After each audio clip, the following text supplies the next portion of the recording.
नर्मदे हर नर्मदे हर नर्मदे हर। माँ पतित पावनी जगदायनी आनंदकंदिनी वरदायनी वैराग्यदायनी नर्मदा मैया के चरणों में साष्टांग दंडवत। और हमारे इस चैनल पे जो जुड़े हैं हमारे माँ नर्मदा जी के भक्त है, परिक्रमावासी मूर्ति है, साधु संत महंत है, ये सब वीडियो जो देख रहे हैं उन सब महानुभव के चरणों में इस दास का विनम्र भाव से नर्मदे हर नर्मदे हर नर्मदे हर। हम ये जो वीडियो बना रहे हैं, इस वीडियो में हम बात करने वाले हैं माँ नर्मदा जी की परिक्रमा क्यों करें। इसका उल्लेख आता है माँ नर्मदा जी का जो पुराण है नर्मदा पुराण, उस पुराण के अंतर्गत अध्याय क्रमांक है 121वां। फिर से मैं आपको दोहरा रहा हूँ, 121वां 121 121वां। तो उसमें ये उल्लेख आया है कि जब धर्मराज युधिष्ठिर ने मार्कंडेय ऋषि से प्रश्न किया था कि हे गुरुवर, हमें ये बताइए कि इस कलियुग में शरीर से जो बने हुए कर्म है, उस कर्म के द्वारा जो निर्माण हुए पाप है, उस पापों से मुक्त होने के लिए इस शरीर से हमें जो कलियुग में हम कर सकते हैं ऐसा कुछ साधन बताइए। तो उन्होंने कहा कि हे धर्मराज, आप तो साक्षात धर्मराज हो, मतलब धर्मों को आपने धारण करके रखा है, आप तो साक्षात धर्म की देवता हो। तो मैं आपसे वही बात कहूँगा, आपके द्वारा जो मनुष्य है उनको हम क्या करेंगे, इसे मार्ग बताएंगे।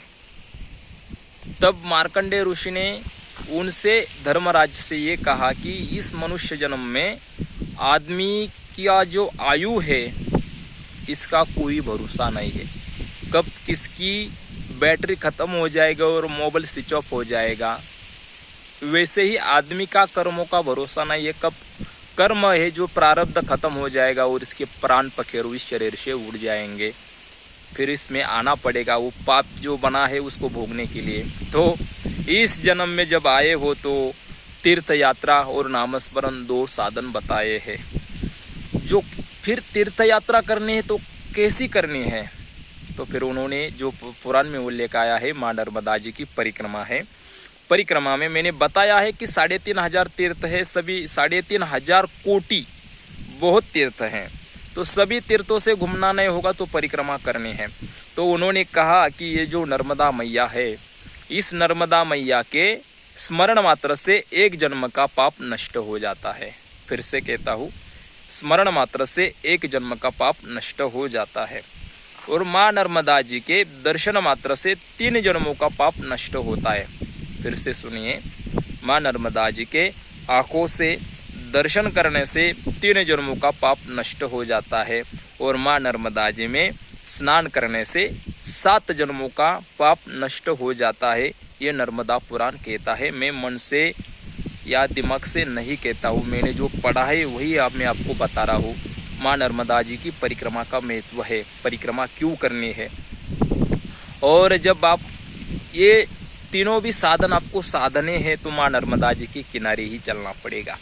माँ नर्मदा जी के किराने चलोगे, किनारे थोड़ी सी दिक्कत होती है, समझ लेना। किनारे से चलोगे तो आपको माँ नर्मदा जी का स्मरण भी होता रहेगा। स्मरण मात्र से माँ नर्मदा जी का एक जन्म का पाप नष्ट होता है। दूसरा है, माँ नर्मदा जी के आंखों से दर्शन करोगे तो आपके 3 जन्मों का पाप नष्ट हो जाता है। और आप परिक्रमा में चलते हो, मैया जी में स्नान करते हो तो आपके 7 जन्मों का भी प्रायश्चित्त मतलब पाप नष्ट हो जाता है। ये है परिक्रमा का विशेष महत्व है।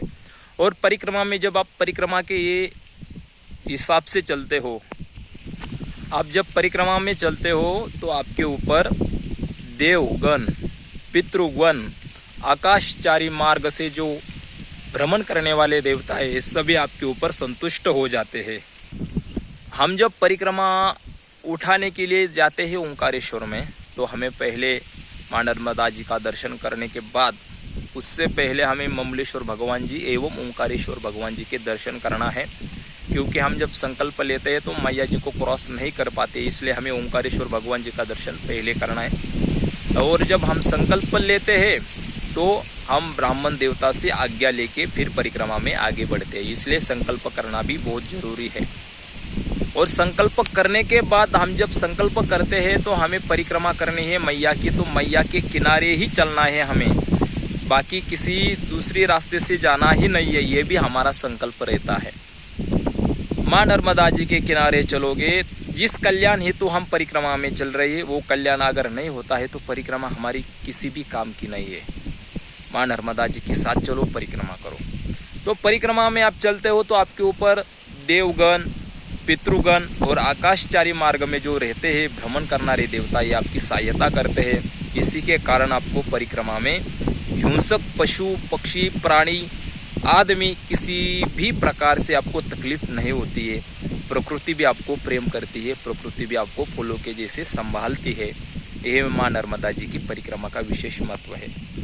और जब परिक्रमा में चलते हो तो बहुत सारे आपको संगम मिलते हैं, बहुत सारे तीर्थ मिलते हैं। उसी तीर्थ पे जाके आपको क्या करना है, दर्शन करना है। परिक्रमा और परिभ्रमण में बहुत अंतर है। परिभ्रमण मतलब हमें सिर्फ घूमना है, और आप भी जो आप कर रहे हो ये परिक्रमा नहीं है, परिभ्रमण कर रहे हो आप। मैया जी को छोड़ते हो 20 किलोमीटर अंतर और आप चलते हो हाईवे से, ये परिक्रमा नहीं है। परिक्रमा करनी है तो माँ नर्मदा जी के साथ में करो, तो ही आपके जीवन में कुछ परिवर्तन आएगा, नहीं तो कुछ नहीं हो जाएगा। 6-7 कितनी भी परिक्रमा करो कुछ नहीं होगा। मैया के साथ एक परिक्रमा करो, जीवन की सार्थकता उसमें है। इसलिए मैं कह रहा हूँ। और परिक्रमा में कैसा चलना है, तो परिक्रमा में सबसे महत्वपूर्ण बात है, कोई भी हो, हमारे मध्य प्रदेश के हो, हमारे महाराष्ट्र के हो, हमारे गुजरात के हो, विदेशी देसी सब हो, सबसे मैं एक विनती करता हूँ कि सफ़ेद वस्त्र ही पहन के चलो माँ नर्मदा जी के परिक्रमा में, क्योंकि माँ नर्मदा जी हमारी सफ़ेद है। माँ नर्मदा जी में किसी नदी का संगम होता है तो आप देखिए दोनों में क्या अंतर है, दोनों के जल में आपको फर्क दिखाई देता है। तो परिक्रमा में सबसे महत्वपूर्ण बात है, एक लुंगी और एक बनियान और एक पंचा, 2 वस्त्र आपको साथ में रखना है। एक शाम को धोना, सुबह पहनना, शाम को धोना, सुबह पहनना। पवित्रता जितनी रखोगे उतनी अच्छी बात है, क्योंकि हमारे साथ साक्षात भगवती नर्मदा मैया साथ में रहती है। ब्रह्मचर्य का पालन करना है आपको। जब तक परिक्रमा में हो तब तक आपको ना तो ये इसका बाल निकालना है और ना इसका बाल निकालना है, किसी का भी बाल आपको निकालना नहीं। एक बार आपने संकल्प से पहले मुंडन कर लिया तो फिर बात संकल्प छोड़ने के बाद ही आप इस दाढ़ी निकाल सकते हो और फिर बाल निकाल सकते हो। ये है ब्रह्मचर्य का पालन करना है आपको। और माँ नर्मदा जी में स्नान करने हेतु जब आप जाते हो तो स्नान कैसा करना है, कमंडलू जब रहता है तो कमंडलू से ही पानी लेके आपके सर के ऊपर आपको स्नान करना है। मैया जी में आपको तैरना नहीं है, मतलब जिसको आप क्या बोलते हैं उसको, जो स्विमिंग पूल में करते हो वैसा कुछ करना नहीं। तीर्थ को आपको जाना है तो तीर्थ में आपको पैर ऐसे उठा के तीर्थ में नहीं डालना चाहिए। तीर्थ में पैर को थोड़ा सा स्मूथली आपको रखना है, उसमें तीर्थ है वो। तीर्थ में जब आप जाओगे कि तो माता की गोद में जाओगे तो थोड़ा सा प्रेम से दुलार करेंगे, तो मैया को भी थोड़ा सा दुलार करिए, अलगत से प्रेम से उसमें पहले तो जाना ही नहीं है, अगर जल नहीं है तो आपको थोड़ा जाना ही पड़ता है, तो प्रेम से जाना है। माँ नर्मदा जी की परिक्रमा में आपको मैंने सुनाया है कि आपके ऊपर देवगण, पितृगण, हमारे जन्म के साथ 3 ऋण आते हैं, वो 3 ऋणों से आप मुक्त हो जाते हो। और सबसे महत्वपूर्ण बात है, माँ नर्मदा जी में आप जब स्नान करते हो तो आप एक ही स्नान से आपका देव का कार्य हो जाता है, मतलब देव ऋण आपका क्या हो जाता है, वहाँ पे देव ऋण से आप मुक्त हो जाते हो। ये है माँ नर्मदा जी की परिक्रमा की विशेषता। अभी के लिए बस इतना ही। आगे भी सुनना है तो चैनल को सब्सक्राइब करें, लाइक करें, शेयर करें। अगर आपको आगे की जानकारी चाहिए तो कमेंट में हमें सवाल पूछिए, क्योंकि आगे महाराज जी आप जब बोलोगे कि आगे भी बताओ तो हम बता पाएंगे, नहीं तो हम वीडियो नहीं बना पाएंगे। इसलिए अभी के लिए नर्मदे हर, नर्मदे हर, नर्मदे हर।